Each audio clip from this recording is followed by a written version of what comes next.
नमस्कार, major tips Singham channel में आपका स्वागत है। दोस्तों, माला जप करते समय बहुत लोग गलतियां करते हैं।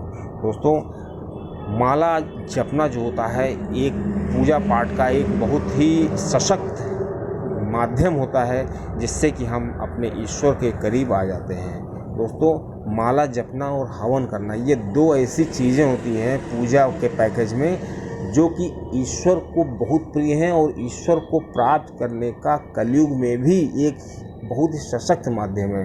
केवल यही दो ऐसे तरीके हैं जिससे कि ईश्वर को बहुत ही जल्दी एक आम आदमी उनका अनुभव कर सकता है। लेकिन दोस्तों, क्या होता है कि हम माला जप करते हैं जो हमको अपने इष्ट ने दिया है मंत्र, लेकिन माला कैसे जपें इसका अज्ञान का अभाव होता है और ऐसे में हम उसी तरह माला जपते जाते हैं जैसे कि हम पहले से जपते चले आ रहे हैं। तो दोस्तों, इससे क्या होता है कि हमारे जो तप में कमी आ जाती है और हमको वो फल नहीं प्राप्त हो पाते हैं जो प्राप्त होने चाहिए। तो दोस्तों, माला जप करने का सही तरीका क्या है और हमें कैसे माला जप करनी चाहिए, इन सब चीज़ों की जानकारी के लिए मैंने वीडियो बनाई है। दोस्तों, आज अब हम आपको बताएंगे कि हमको सही तरीके से माला कैसे जप करनी चाहिए, माला को कैसे पकड़ना चाहिए, माला को कैसे रखना चाहिए और किस तरह से करना चाहिए। दोस्तों, सबसे पहली गलती तो ये होती है कि जो आप चित्र में देख रहे हैं कि ये माला जपने का बिल्कुल गलत तरीका है कि अंगूठे से देखिए अपनी उंगली के ऊपर जो रखे हुए हैं, अगर हम तर्जनी उंगली पे माला जा रही है हमारी, तो हमारा ये तरीका बिल्कुल गलत हो जाएगा और कभी माला को हमें खुला नहीं रखना चाहिए। जैसे दोस्तों लोग क्या करते हैं कि लोग माला को खुली रखते हैं अपने पास, तो खुली माला अपने हाथ में बिल्कुल नहीं रखनी चाहिए। माले को हमेशा ढक करके गोमुखी में रखना चाहिए। दोस्तों, अगर हम ऐसा करते हैं तो हमको वो फल नहीं प्राप्त हो पाते हैं।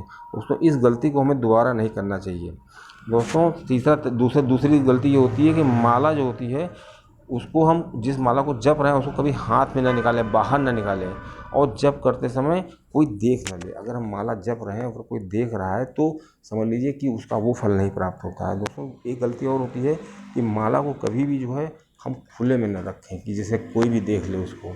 और दोस्तों, सबसे दूसरी चीज़ है कि जो माला जपते हैं तो हमारा जो दूसरा हाथ है जो राइट हैंड से तो माला जपेंगे, लेफ्ट हैंड है तो उसकी उंगलियां किस तरह होनी चाहिए। देखो, अंगूठा और अनामिका दोनों मिली हुई हैं, देखो एकदम गोल उस तरह से। इसको ये ज्ञान चक्र का जो माध्यम है और इससे ये संकेत है। और जो माला जप रहे हैं वो हाथ हमारे किस तरह से होना चाहिए, ये भी एक बहुत ही रोचक विषय है। दोस्तों, तो आप क्या करिए कि अपने लेफ्ट हैंड के जो अंगूठे को अपनी बगल वाली उंगली से मिला करके गोल रूप दे दीजिए और दाहिने हाथ में जो माला होगी, माला को मतलब कुल मिला के माला में हमको तर्जनी और ये छोटी लिटिल फिंगर नहीं लगानी है और हमको माला को जपते जाना है सिस्टमेटिक वे से। दोस्तों, जो हम माला जप रहे हैं उसमें जो है या तो 108 दाने होने चाहिए या फिर 54 हो या 27 हो। ज़्यादा लंबी माला ना हो, अगर 27 वाली माला हो तो ज़्यादा बढ़िया रहता है, क्योंकि जो माला का नियम है, माला मनुष्य के हृदय से मतलब मनुष्य का जो गला है उससे लेकर के उसकी नाभि के नीचे तक नीचे नहीं जानी चाहिए। तो अगर हम बहुत लंबी माला लेंगे तो जाहिर सी बात है नीचे होगी, तो वैसी माला से कोई ज़्यादा फल नहीं मिलता है। तो कोशिश करें कि आप छोटी माला यूज करें और माला जो है एकदम शुद्ध होनी चाहिए। ये नहीं कि हम प्लास्टिक की माला यूज़ कर रहे हैं, हमको शुद्ध माला यूज़ करनी है। जैसे कि हम तुलसी की माला ले सकते हैं, रुद्राक्ष की माला ले सकते हैं, तो इससे हमको बहुत अच्छे परिणाम मिलेंगे। दोस्तों, जो माला होती है जपने वाली उसमें हर मूंगे के बाद जो है एक गांठ होनी चाहिए। जो पहनने वाली माला होती है उसमें ऐसा नहीं होता है, लेकिन इस माला में क्या होता है कि हर मूंगे के बाद एक गांठ होनी चाहिए जो कि सबसे शुद्ध मानी जाती है। दोस्तों, जैसे हम माला जपते चले जा रहे हैं तो जब हम आखिर में 108 पूरे हो जाते हैं तो हमको क्या करना है कि माले का जो लाल रंग का उसमें कपड़ा लगा रहता है उसको क्रॉस नहीं करना है, हमको वहीं से पलट लेना है। मतलब जैसे पूरी माला हमने जप ली तो ये नहीं कि हम आगे चले गए 108 के बाद अगली उस पर हमको 108 जिस पे हम 108 पे आए थे उसी से हमको फिर लौटना है पीछे की तरफ। अगर हम ऐसा नहीं करते हैं तो हमको इससे कोई फल नहीं प्राप्त होगा और हमको, जबकि इससे ये हमारा बहुत ही मतलब जानकारी इस चीज़ की होनी चाहिए दोस्तों। और दोस्तों, सबसे बड़ी चीज़ ये है कि अगर कोई दूसरा माला हमारा छू लेता है तो हमको उसका कोई फल नहीं मिलता, क्योंकि जिस माला को हम जपते हैं उसमें हमारा मंत्र जो है एक तरीके से बिल्कुल उसमें शक्ति आ जाती है, और उस मंत्र को उस चीज़ को अगर कोई छुएगा तो ज़्यादा अच्छे फल नहीं मिल पाएंगे। दोस्तों, एक चीज़ और भी, माला जप करने से पहले हमारा एक लक्ष्य होना चाहिए, हमको संकल्प लेना चाहिए, और बिना संकल्प लिए माला जपने से कोई फ़ायदा नहीं होता है। तो संकल्प लेके ही माला जपना चाहिए। हम मान लीजिए कोई संकल्प ले लेते हैं कि हमको 1 लाख जप करने हैं, हमको ये काम करना है, तो जब लक्ष्य होता है तो वो माला जप बहुत ही सिद्ध माना जाता है। दोस्तों, जो आपके इष्ट ने, गुरु जी ने आपको जो मंत्र दिया है वही आप जपें। और दूसरी चीज़ ये भी है कि दोस्तों, लोग क्या करते हैं, हमने देखा मंदिरों में जाते हैं, बहुत तेज़ तेज़ पढ़ने लगते हैं, हनुमान चालीसा है या इस तरह की चीज़ें पढ़ने लगते हैं। तो सार्वजनिक स्थान पे इतनी तेज़ पढ़ने से क्या होता है, जो दूसरा पढ़ रहा है उसको दिक्कत होती है।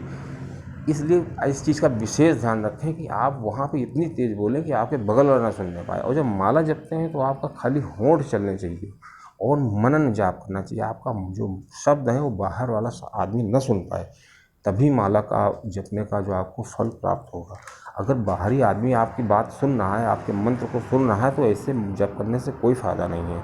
और दोस्तों, एक और बड़ी गलती करते हैं लोग, माला जप करते समय ज़मीन पे बैठ जाते हैं, मंदिरों में बैठ जाते हैं ज़मीन पे। तो कभी भी माला ज़मीन पे बैठ के नहीं जपना चाहिए, पत्थर पे बैठ के नहीं जपना चाहिए। इससे दरिद्रता आती है ये और नकारात्मकता आती है। दोस्तों, तो हमेशा माला को आसन पे ही बैठ करके जपें, और आसन को जैसे बिछाएं तो आसन को पैर न लगाएं, मतलब बिछाएं उस पर बैठें, आसन को प्रणाम करें, उसको पैर से सही न करें। अगर आप पैर से सही करते हैं तो इससे लक्ष्मी रुष्ट हो जाती है और इसका बहुत ही नकारात्मक प्रभाव पड़ता है। दोस्तों, और दोस्तों, एक चीज़ और भी है, माला जपते जो माला जपते हैं उनको एक चीज़ मालूम नहीं होती है कि अक्सर वो दूसरों को श्राप दे देते हैं। श्राप देने का मतलब है कि जैसे किसी कह दिया, चाहो तुमको ये हो जाएगा, कोई मर जाएगा या तुम बीमार हो जाओगे। तो ऐसी गलती कदापि ना करें। देखो, इससे क्या होगा कि आपने माला जप करके जो सिद्धियां प्राप्त की हैं या जो भी थोड़ा बहुत पुण्य किया है वो सब नष्ट हो जाएगा, क्योंकि जो लोग माला जपते हैं उनके मुख पे वो उस शक्ति आ जाती है, और वो जिसको कह देते हैं तो उसको वो चीज़ धीरे धीरे होने लगती है, पता नहीं चलता है। दोस्तों, तो ऐसा करने से बचें हमेशा। अगर आप माला जाप करते हैं तो आपको बहुत ही शांत होना चाहिए, गंभीर होना चाहिए, और ज़रा सी बात पे किसी को कुछ ना कहें। किसी पर गुस्सा करें तो उसको कोई ऐसा श्राप टाइप का न दें, और अगर आप ऐसा करते हैं तो वो चीज़ उसको होने लगेगी, और आपका जो फल होगा वो आपको पूरा फल नहीं मिल पाएगा। तो दोस्तों, इस तरह की जो सावधानियां हैं उसको हमें बहुत ही ध्यान रखना चाहिए। दोस्तों, एक चीज़ और भी है, माला अगर जपते हैं हम तो एक ही माला का यूज करें, ये नहीं कि कभी इस माले से कर लिया, कभी उस माले से कर लिया। और दोस्तों, हर देवता का एक अलग माला बनाई गई है। जैसे ज़्यादातर जो जप होते हैं वो रुद्राक्ष की माला से हो जाते हैं। कुछ ऐसी मंत्र हैं जो रुद्राक्ष की माला के लिए उपयुक्त नहीं। जैसे श्री हनुमान जी का मंत्र है वो तो आप रुद्राक्ष से कर सकते हैं, शंकर जी का मंत्र भी रुद्राक्ष से कर सकते हैं, लगभग सभी मंत्र रुद्राक्ष से किए सकते हैं। बस लक्ष्मी जी का मंत्र जो है स्फटिक माला से किया जाता है। दोस्तों, चैनल अच्छा लगे जो